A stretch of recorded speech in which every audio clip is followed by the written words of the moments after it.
அனைவருக்கு வணக்கம். எங்கள் படத்தை வந்து நீங்கள் பார்த்து ப்ரொமோட் பண்ண வந்த எல்லாருக்கும் ரொம்ப நன்றி. ஸ்டேஜில் உட்காந்துருக்க எல்லாருக்குமே ரொம்ப ரொம்ப ரொம்ப நன்றி. வணக்கத்துக்குரிய என்னோட உரையை வந்து நான் ஸ்டார்ட் பண்ணிக்கிறேன். உங்களுக்குலாம் ஓகேனா நான் கொஞ்ச நேரம் பேசிக்கலாமா சார்? ஏன்னா இது எனக்கு கிடைத்த வந்து ஃபஸ்ட்டு வாய்ப்பு. ஸோ அதை தவறி விட்டுட்டு நான் பேசாமல் அங்கே போய் உட்காந்துட்டு வந்து ஃபீல் பண்ணிகிட்டு இருந்தேன். எந்த ப்ரோஜனமே கிடையாது. அதனால் இந்த மேடையை வந்து நான் வந்து பயன்படுத்திக்கணும் அப்படின்னு நினச்சிக்கிறேன். நான் இலக்கியா, காவேரி பாய்ந்தோடும் மண்ணில் பிறந்து திருச்சியில் பிறந்து சென்னையில் வளர்ந்து இப்போ இந்த பிரசாத் ஸ்டூடியோவில் என்னோட டெபியூட் மூவி அஸ் அ ஹீரோயினா நான் வந்து இங்கே நிற்கிறேன். அதுக்கு வந்து ஃபஸ்ட்டு ரொம்ப பெரிய தேங்க்ஸ் சொல்லிக்கிறேன். அண்டு நீங்கள் எல்லோரும் கேட்கலாம், ஏன் இந்த கதை, ஏன் இந்த படம் வந்து சூஸ் பண்ணீங்க அப்படின்னு. நான் சூஸ் பண்ணலை. உங்களுக்கெல்லாம் சொல்ல போகணுன்னா, நான் வந்து ஹீரோயினாக ஆவேனா, எனக்கெலாம் ஹீரோயினாக ஆகிற தகுதி இருக்கான்ற வந்து ஒரு பெரிய தாழ்வு மனப்பான்மை எனக்கு இருந்துச்சு. ஆனால் ஒரு நல்ல கேரக்டர் ஆர்டிஸ்டாக, நல்ல சப்போர்ட் ஆர்டிஸ்டாக ஆவேன் அப்படின்றது ரொம்ப நம்பிக்கை இருந்துச்சு.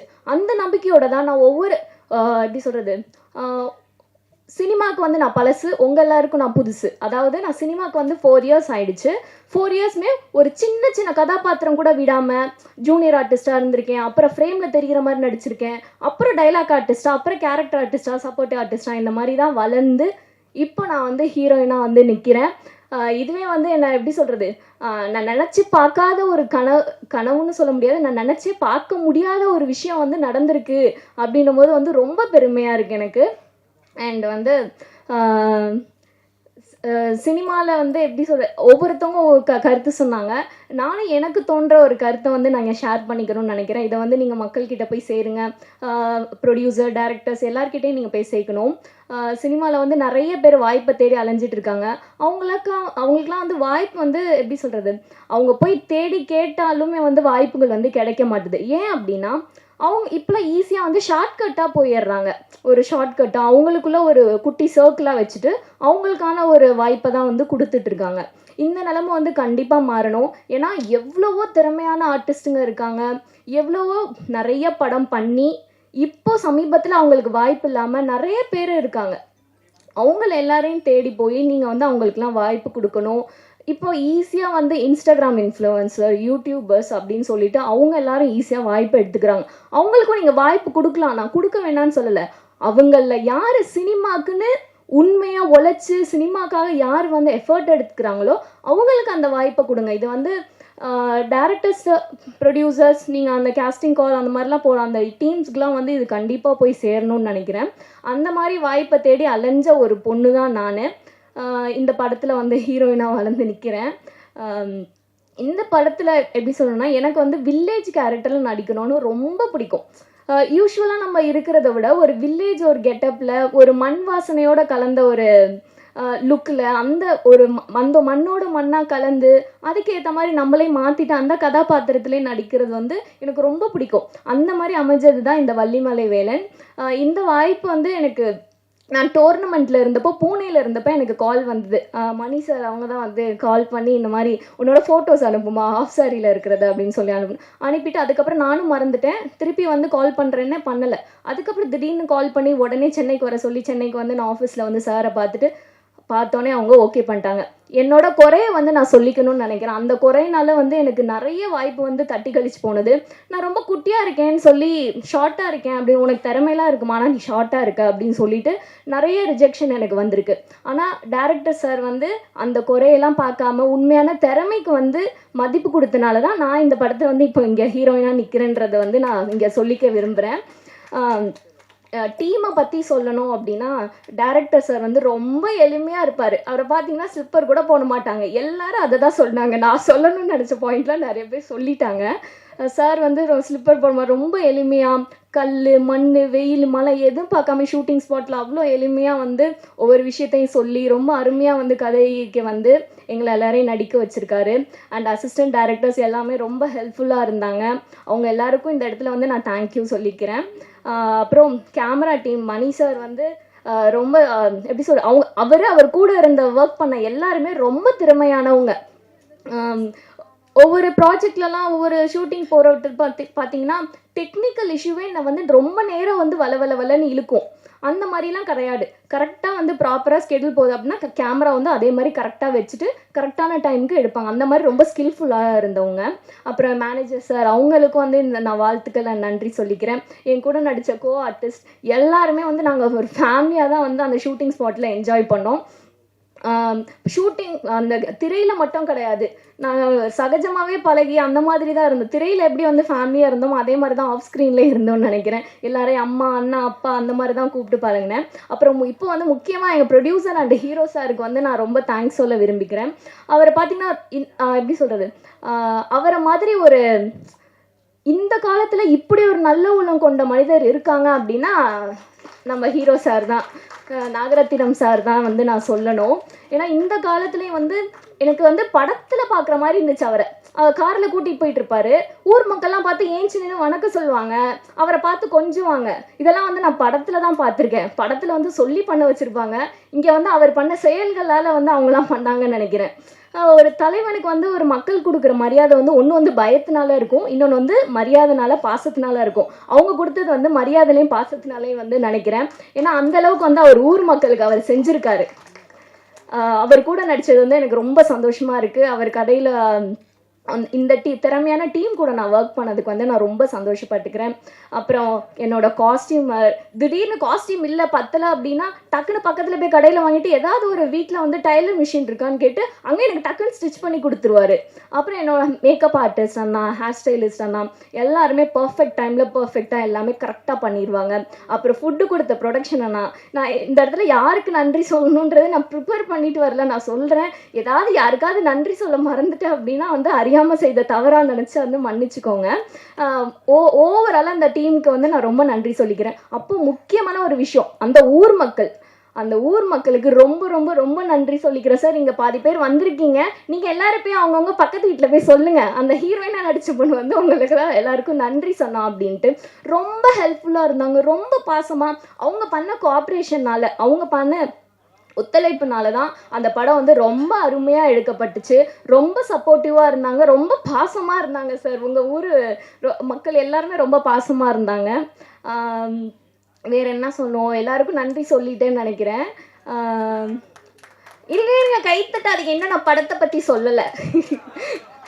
எங்கள் படத்தை பற்றி நான் சொல்லி ஆகணும். எங்கள் படத்தில் வந்து என்ன ஒரு ஸ்பெஷாலிட்டி அப்படின்னா, எங்கள் படத்தில் வர பிளேசஸ், அதாவது இடங்களுக்காகவே மீண்டும் மீண்டும் நீங்கள் வந்து படத்தை பார்க்கணுன்னு தோணும். அந்தளவுக்கு ரசனை வாய்ந்த இடமா இருக்கும் இது.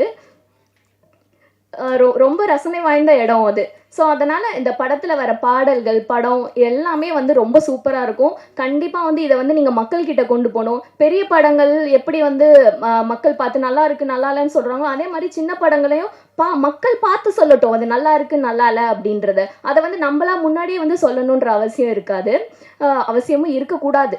ஸோ வந்து படம் வந்து மக்கள்கிட்ட போய் கொண்டு நீங்கள் வந்து சேர்க்கணும். அதுக்கு வந்து மீடியாஸ் எல்லாமே நீங்கள் தான் வந்து சப்போர்ட் பண்ணணும் கண்டிப்பாக. நான் இந்த இடத்துல வந்து என்னோட அம்மா அப்பாவுக்கு வந்து தேங்க்ஸ் சொல்லிக்கிறேன். அது நடந்திருக்கிறதுக்கு வாய்ப்பு இல்லை. ஆமாம், இப்படி இயக்குனர் மோகன் சார் வந்து நான் ஒரு ஸ்டண்ட் நடிகராக ஆரம்பித்து ஒரு 2வது படமோ 3வது படத்தில் இருந்தோ அவருடைய நண்பராக இருக்கிறேன். நான் ஒரு ஸ்டண்ட் நடிகராக இருந்து அவரை பார்த்துக்கிட்டு இருக்கேன். ப்ளஸ் ஹீரோ ப்ரொடியூசர் ஹீரோ அவரையும் ஒரு 10 வருஷமாக எனக்கு தெரியும். பட் இந்த படத்தினுடைய டைட்டிலில் அந்த வள்ளி அப்படிங்கிற பேரோட நான் அவங்க ஜாயின் பண்ணியிருக்கேன், அவ்வளோதான் சொல்லலாம். இந்த படத்தில் நான் என்ன கேரக்டரில் நடிச்சிருக்கேன்னு இயக்குனர் தான் சொல்லணும். ஏன்னா அவர் 250-300 படம் நடிச்சிருந்தாலும் கூட சில படத்தில் ஆசைகள் நிறைவேறும், சில படத்தில் தேவைகள் நிறைவேறும். ஒரு கண்டெம்ட்டுக்காக சொல்ல, வரியில் கூட நடிக்கும் போதெல்லாம் வந்து கூப்பிட்டு சொல்லுவார், டே இந்த படத்தில் ஒரே ஒரு சீன் இருக்குது அது பண்ணுறியா, இல்லை ஒரு 10 நாள் ஒர்க் இருக்குது அது பண்ணுறியான்னு கேட்பார். ஒரு சீன் நடிச்சினா நீயா நானும் ஈக்குவலாக இருக்கும், ஆனால் சம்பளம் ஒரு நாள் சம்பளம் தான் வரும். 10 நாள் நடிச்சினா நல்ல சம்பளம் கிடைக்கும், ஆனால் அண்ணே வாங்கண்ணே போங்கண்ணே கூட வரும் போகும், அது கண்டெம்ட் பெருசாக இருக்காது. நீ எதை எடுத்துக்கிறியோ அதை நீயே எடுத்துக்கோ அப்படிம்பாரு.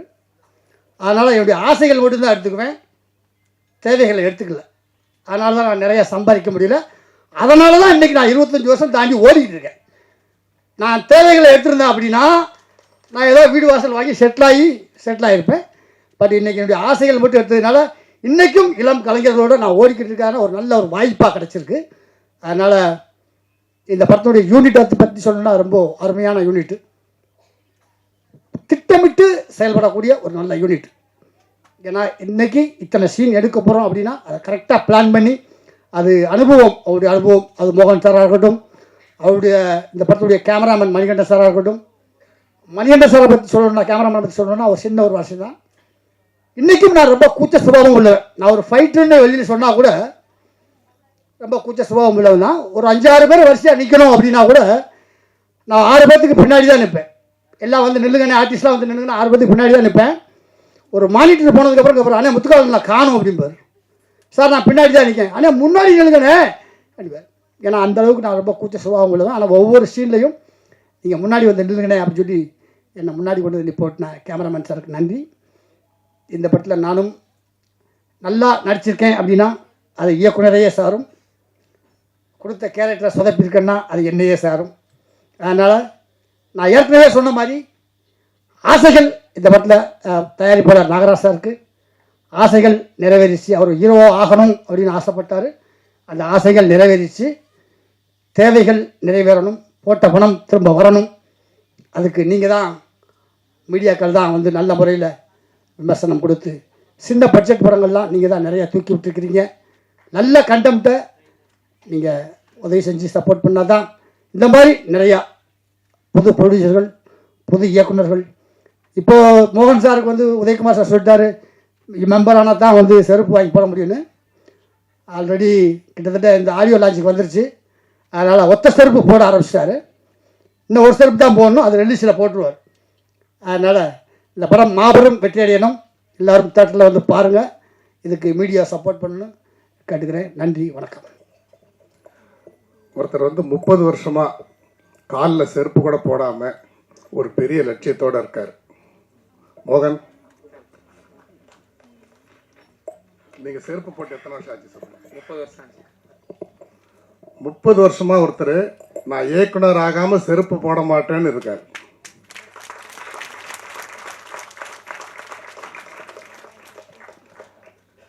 அவருடைய முயற்சி, அவர் வந்து 30 ஆண்டுகளாக பல்வேறு, அவர் ஒரு யூனிட்ல இருந்து கேமரா அசிஸ்டண்ட்டாக இருந்து என்னுடைய குருநாதர் ஆர் உதயகுமார் சார் படங்களெல்லாம் அவர் வந்து அசிஸ்டண்ட் கேமராமேனாக ஒர்க் பண்ணியிருக்காரு. என்னுடைய நண்பர் செல்வாவுடைய ஸ்கூலில் அவர் இன்னைக்கு ஒரு இயக்குனராக வந்திருக்காரு. அவர் ஒரு படத்தை இன்னைக்கு வந்து டைரக்ட் பண்ணியிருக்காரு. அதாவது ஒருத்தர் 30 வருடமாக ஒரு மனிதர் தான் கொண்ட லட்சியத்துக்காக காலில் செருப்பு போடாமல் அந்த வெறியோடு இன்னைக்கு வந்து ஒரு சக்ஸஸ் பண்ணியிருக்காருன்னு சொன்னால், அவருக்கு அந்த வாய்ப்பை கொடுத்த தயாரிப்பாளர்களுக்கும் அவருக்கு ஒத்துழைப்பு கொடுத்த அனைவருக்கும் முதல் இந்த இடத்துல நன்றியை தெரிவிச்சுக்கணும். வி சேகர் சார் ரொம்ப அருமையாக சின்ன படங்கள் பற்றி ரொம்ப அழகாக சொல்லிட்டு போயிட்டாரு. சில விஷயங்கள் வந்து இந்த இடத்துல நான் பதிவு செய்யணும்னு நான் நினைக்கிறேன். இன்னைக்கு அற்புதமான தலைவர்கள்லாம் இன்னைக்கு சினிமா கிடைச்சிருக்காங்க. பெப்சி நம்முடைய ஆர்கே செல்வமணி சார் அவர்கள், அதே மாதிரி பார்த்தீங்கன்னா இயக்குனர் சங்கத்துக்கு எங்கள் இளம் இயக்குநர்கள் எஜமான் ஆர் உதயகுமார் சார், செயலாளர் பேரரசு சார், நம்மளுடைய நண்பர் மங்கை ஹரிராஜன் போன்றவங்கெல்லாம் இன்றைக்கி எல்லாருமே இருக்காங்க. சில வருத்தமான விஷயங்கள் வந்து இந்த இடத்துல நம்ம பதிவு செஞ்சு தான் ஆகணும். என்னென்னா, நிறைய பேர் சினிமாவில் இருக்கிறாங்க, அவங்களுக்குள்ள சினிமா இல்லை. சினிமாவில் இல்லாதவங்க சினிமாவால் எக்கச்சக்கமாக சம்பாதிக்கிறாங்க. சினிமாவுக்காக கஷ்டப்படுறவங்க எல்லாரும் அம்மா உணவகத்தில் சாப்பிட்டுக்கிட்டு ஒன்றுமே இல்லாமல் ஊருக்கு போக முடியாமல் ரொம்ப வேதனையான ஒரு விஷயத்தில் இருக்கிறாங்க. படம் எடுத்த தயாரிப்பாளர்கள், இப்போ டைரக்டர் சொல்லிட்டு இருந்தார், அவங்க படம் எந்த தேட்டர் ரிலீஸ் ஆகுதுன்னு அவங்களுக்கே தெரியல, தகவல் தெரிஞ்சு ஓடி போய் பார்க்குறாங்க, அப்படி ஒரு நிலை இருக்குது அப்படின்னு சொல்கிறாரு. இதில் வந்து பார்த்திங்கன்னா வந்து படத்தை விட பாப்கார்ன் விலை ஜாஸ்தியாக இருக்குது, பாப்கார்னோட பார்க்கிங் விலை ஜாஸ்தியாக இருக்குது. இதில் வந்து ஒரு ஃபேமிலியோட ஒருத்தர் படம் பார்க்கணுன்னா 2000 ரூபாய் தேவைப்படுது. அது முடிஞ்ச அந்த குழந்தைங்களோட அவன் ஒரு மான மரியாதையோட வீடு போய் சேரணுமானா கிடையாது. அவனை வெளியில் அனுப்புறது பார்த்திங்கன்னா, அவன் கேஎஃப்சியில் பூந்து ஏகப்பட்ட ஹோட்டல் வழியாக போய் காம்ப்ளெக்ஸ் பூரா சுற்றி அவன் வெளியில் போகிறதுக்குள்ளே ஒரு வழியாகிடுவாங்க. இப்படிப்பட்ட ஒரு சூழல் தான் இந்த இடத்துல இருக்குது. இதில் வந்து பார்த்திங்கன்னா எப்படி வந்து சென்சார் ஒரு மக்கள் பார்த்து முடிவு பண்ண ஒரு விஷயத்த ஒரு தனி குழு கூப்பிட்டு எப்படி முடிவு பண்ணுறாங்களோ அதே மாதிரி நிறைய விமர்சனங்களும் பார்த்தீங்கன்னா மக்கள் முடிவு பண்ணி ஒரு படத்தை சொல்கிறது வேற, மக்களை போக விடாமே வந்து அதுக்கு முன்னாடி கருத்தை சொல்கிறேன்னு சொல்லிட்டு அதுலேயும் நிறைய பெய்டு ஜேர்னலிசம்னுடைய ரொம்ப அவங்களுடைய ஆக்கிரமிப்பு ஜாஸ்தி ஆகிட்டு நிறைய படங்களை வந்து பார்க்கறதுக்கு, ஏன்னா இவங்க என்ன பண்ணிடுறாங்கன்னா இவ்வளோ எக்ஸ்பென்ஸுங்கிறதுனால பார்க்கலாமா வேணாமான்னு முடிவு பண்ணிட்டு போகிற ஒரு சூழல் வந்து கொண்டாந்து வச்சிடுறாங்க. அப்படி போகிறதுக்கு காரணம் அவ்வளோ எக்ஸ்பென்ஸ் ஆகிறது தான் காரணம். அதனால வந்து செலக்ட் பண்ணி போகலாம், பெரிய ஹீரோஸ் படம் தான் போய் ஆகணும், மற்றதெல்லாம் பார்த்துட்டு போகலாம். வி சேகர் சொன்ன மாதிரி ஒரு படம் சின்ன படம் வந்து அது நல்ல படம் அருமையான படம்ன்ற டாக்கு ஜனங்களுக்கு வந்து அவங்க போகும்போது பார்த்தா தேட்டரில் இருக்கிறது கிடையாது. இன்றைக்கி வந்து சினிமாவுக்கு சம்மந்தம் இல்லாதவங்களாம் சினிமாவில் சம்பாதிச்சுக்கிட்டு இருக்காங்க. உதாரணத்துக்கு பார்த்தீங்கன்னா புக் மை ஷோ, ஒரு ரயில்வேல பார்த்தீங்கன்னா ஒரு கூப்பனில் 5 டிக்கெட் புக் பண்ணலாம். 5 டிக்கெட்டுக்கான ரிசர்வேஷன் சார்ஜஸ் பார்த்தீங்கன்னா வெறும் 10 ரூபாய் தான் சர்வீஸ் சார்ஜ் இருக்கும். ஆனால் புக் மை ஷோவில் ஒரு குடும்பத்தில் 10 பேர் படம் பார்க்குறாங்கன்னா 10 பேரும் 30 ரூபா தரணும். இது எவ்வளோ ஒரு கொடுமையான ஒரு விஷயம். நம்ம ஒரு 200 ரூபாய் கொடுத்து ஒரு படத்துக்கு போகிறோன்னு சொன்னால் அதில் ப்ரொடியூசருக்கு போகிற காசு எவ்வளோ? நான் அந்த படத்துக்காக தான் போகிறேன், அந்த தேட்டருக்காக நான் போகிறதில்ல, நான் படத்துக்காக தான் போகிறேன். அந்த இயக்குனரை விரும்பி போகிறேன், அதில் நடிகரை நம்பி போகிறேன், அந்த படத்துக்காக நான் போகிறேன். ஆனால் அதில் போடுற ஸ்லைடுக்கும் அதில் போடுற ஆடுகளுக்கும் ஏதாவது நம்ம ப்ரொடியூசருக்கு யாருக்காவது சம்மந்தம் இருக்கா? எதுவுமே கிடையாது. இன்னும் சொல்லப்போனால் நம்மளுடைய காப்பிரைட் பிரகாரம் ஒரு படம் ஃபர்ஸ்ட் ஹாஃப் முடிஞ்சு செகண்ட் ஹாஃப் நடுவில் ஒரு சைலன்ஸ் இருக்கணும். நம்ம ஸ்கிரிப்ட்லேயே டைரக்ஷனில் டிஸ்கஷனில் ஃபர்ஸ்ட் ஹாஃப் செகண்ட் ஹாஃப்னு பிரிக்கிறது, 2 hours கிளைமேக்ஸு ஸ்ட்ரெயின் ஆகிடும், இங்கே காமெடி வரணும் அது வரணும், இதெல்லாம் பண்ணுறது எதுக்கு? ஆனால் இப்போ பார்த்தீங்கன்னா அங்கேயே ஆர்டர் பண்ணுறதும் படம் பார்த்துட்டு இருக்கும்போது எடுத்து வந்து டெலிவரி பண்ணுறதும், இதை இவனுக்கு பாப்கார்ன் தின்றதுக்கும் பெப்சி குடிக்கிறதுக்கு தான் போகிற மாதிரி அங்கே அந்த இடத்துல இன்றைக்கி கார்பரேட்டினுடைய தேட்டர்ஸ் அப்படி தான் இருக்குது. அதில் வந்து பார்த்திங்கன்னா உங்களுக்கு வந்து நான் ஸ்டாப்பாக கேப்பே இல்லாமல் நடுவில் ஆடு போடுறது, ஸ்லைடு போடுறது, ஒரே ஷவுட்டிங்கு. ஆக்சுவலாக பார்த்தா இதுக்கு யாராவது ஒருத்தர் வந்து இது பெரிய லெவலில் இது வந்து கேஸ் போட்டு தடுக்கணும் இது எல்லாத்தையும். ஏன்னா கம்பல்சரி ஒரு 15 minutes வந்து சைலன்ஸ் இருக்கணும், அதுக்கப்புறம் தான் செகண்ட் ஹாஃப் ஸ்டார்ட் பண்ணணும், அதுதான் ரூல். இந்த மாதிரி சில விஷயங்கள் எல்லாத்தையும் வழிமுறைப்படுத்தணும். சம்மந்தம் இல்லாத வந்து ஒரு டெக்னாலஜி இருக்கிறவங்க சம்பாதிக்கிறதும் புக் மை ஷோல் இருக்கிறவங்க சம்பாதிக்கிறதும் அவ்வளோ எதுக்கு? ஃபிலிம் ஃபெஸ்டிவல் வந்து திரைப்படம் சம்மந்தப்பட்டவங்க தான் எடுத்து நடத்தணும். கவர்மெண்ட் வந்து 80 lakhs கொடுக்குறாங்க. ஒரு இண்டோ ஃபிலிம் அப்ரிசியேஷன் ஃபவுண்டேஷன் சொல்லி ஒரு ஃபிலிம் லவ்வர்ஸ் ஆரம்பித்த ஒரு சாதாரண அமைப்பு, அவங்க வந்து வருஷம் எடுத்து ஃபிலிம் ஃபெஸ்டிவல் இதே சென்னையில் பண்ணுறாங்க. சினிமா சம்மந்தப்பட்டவங்களுக்கு கூட அதில் எந்த ப்ரியாரிட்டியும் இல்லை, அவங்க அதை வச்சுக்கிட்டு சம்பாதிக்கிறாங்க. அதுக்கு கவர்மெண்ட் 80 lakhs கொடுக்குது. அப்போது எதுவுமே வந்து சினிமாவில் இருக்கிறவங்களுக்கும் சினிமாவில் கஷ்டப்படுறவங்களுக்கும் எதுவுமே கிடைக்கிறது கிடையாது. அது படம் எடுக்கிறவங்களாக இருந்தாலும் சரி, எதில் இருந்தாலுமே சரி. அதனால் ஒரு புக் மை ஷோ மாதிரி ஒரு ஆப் கூட நம்மளால் முடிவு பண்ண முடியாதா, ரெடி பண்ண முடியாதா? இதெல்லாம் வரைமுறைப்படுத்தணும். அதுக்கு அருமையான தலைவர்கள் இன்றைக்கி சினிமாவில் கிடச்சிருக்காங்க. பாருங்கள், காலையிலேருந்து பேரரசு சார் இங்கேயே இருக்கார் தொடர்ச்சியாக. நான் கூட சொல்லிட்டு எங்கள் குருநாதர் டைரக்டர் சாருக்கெல்லாம், உதயகுமார் சாருக்கெல்லாம் இங்கே ஒரு ரூம் ரெடி பண்ணி கொடுத்துருங்க, அவர் இடையில வீட்டுக்கு எங்கேயாவது போயிட்டு வரட்டும். நிறைய படங்களுக்கு எந்த நடிகர்களை வந்து அவங்கள ப்ரமோட் பண்ணுறதுக்காக தாலியை விற்று நகை அடமான வச்சு ஒரு தயாரிப்பாளர் படம் பண்ணி எல்லாம் செய்கிறாங்களோ அவங்களே அவங்க படம் ப்ரமோஷனுக்கு வர்றது கிடையாது, நிறைய பேர் வர்றது கிடையாது. ஆனால் அப்படி இருக்கும்போது சம்பந்தமே இல்லை, ஒரு சின்ன படம் கஷ்டப்பட்டு பண்ணுறாங்க, இவங்களை சப்போர்ட் பண்ணுங்கிறதுக்காக ஒரு இயக்குனர் சங்க தலைவர் இன்றைக்கி எவ்வளோ பெரிய ஹிட்டு, நடிகர் திலகம்லேருந்து இன்றைக்கி இருக்கக்கூடிய எல்லா சூப்பர் ஸ்டார்களையும் இயக்கிய ஒரு திரைப்பட கல்லூரியிலேருந்து வந்த ஒரு இயக்குனர்னா அது வந்து ஆர் உதயகுமார் சார் தான். அப்படிப்பட்ட இவ்வளோ பெரிய ஒரு ஜாம்பவான் இன்றைக்கி இயக்குனர் சங்க தலைவராகவும் இருக்கார். அவர், பேரரசு சார், இவங்க எல்லாரும் இன்றைக்கி வந்து ஒரு படம், அது யார் படம் என்ன அதெல்லாம் எதுவுமே தெரியாது. ஒருத்தர் கஷ்டப்பட்டு பண்ணியிருக்காங்க, அவங்களுக்கு நம்ம சப்போர்ட்டாக இருக்கணும், துணையாக இருக்கணும் அப்படிங்கிறதுக்காக அவங்களாம் இந்த இடத்துக்கு வந்திருக்கிறாங்க.